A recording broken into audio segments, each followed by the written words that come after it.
Bonjour à tous, ici iPhone 4 Pro. Alors aujourd'hui je vous présente un petit thème Cydia qui est vraiment sympa, que j'aime beaucoup et que j'ai trouvé un peu par hasard en fait.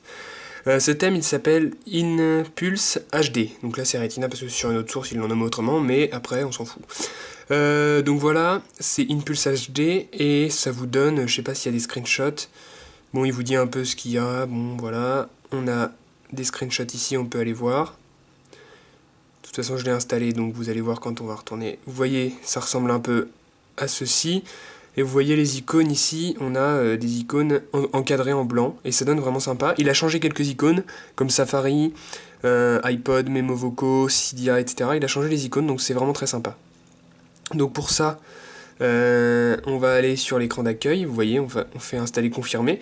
Et une fois que c'est fait, on va aller dans les réglages. Donc attendez, je regarde juste un truc.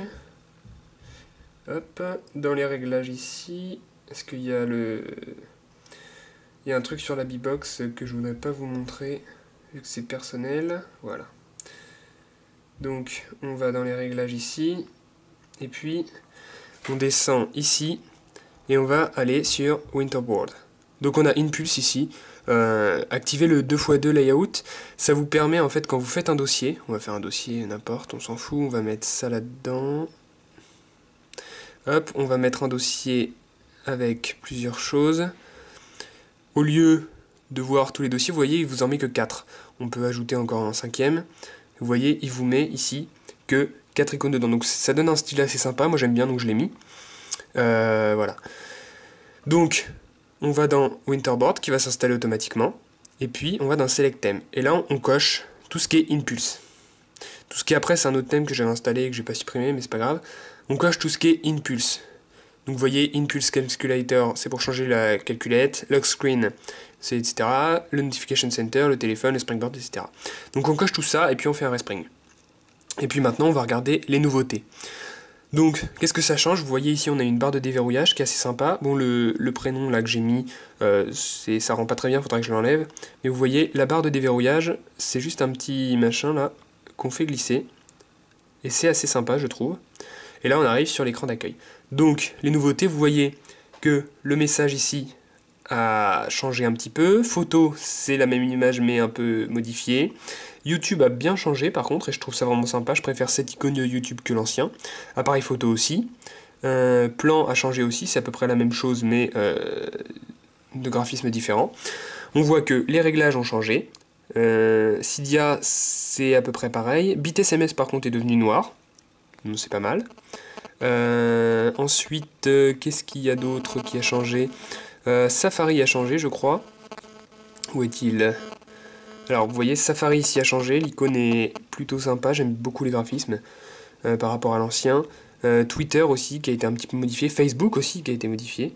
Qui est assez sympa. Bon, là, c'est les trucs Springtomize, donc c'est pas très grave. Cependant, il y a quelques icônes qui fonctionnent pas, donc où vous allez avoir les icônes comme avant. Donc pour ça, vous allez devoir utiliser Theme Icon Maker, donc qui est disponible sur Cydia. Je vous mettrai le nom dans la description de la vidéo. Ça se présente comme ceci. Donc vous avez un icône avec un bout de peinture. Vous cliquez dessus. Vous allez dans le thème activé, c'est InPulse Springboard. Donc on clique dessus.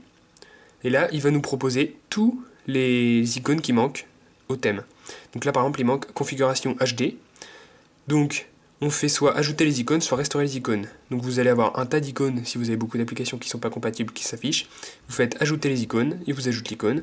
Que voulez-vous faire maintenant? Respring ou rien? On fait un respring pour que ce soit activé.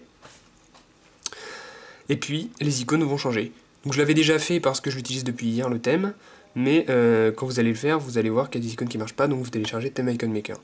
Il n'y a pas grand chose à dire sur ce thème, moi je l'aime beaucoup, il donne un style vraiment sympa à l'appareil. Voilà. Je sais pas, enfin dites-moi ce que vous pensez de ce thème dans les commentaires de la vidéo, si vous l'aimez bien, si vous trouvez des améliorations possibles à faire, etc. Ça peut toujours être utile pour le développeur. Donc voilà, c'est tout ce que j'avais à dire sur ce thème. J'espère qu'il vous aura plu, dites-moi ce que vous en avez pensé dans les commentaires, et puis on se retrouve bientôt pour une prochaine vidéo. Salut! Abonnez-vous à ma chaîne YouTube pour recevoir toutes les prochaines vidéos. Visitez le forum iPhoneFacile.geekaddict.net et suivez-moi aussi sur Facebook et Twitter. Tous les liens sont dans la description de la vidéo. Merci.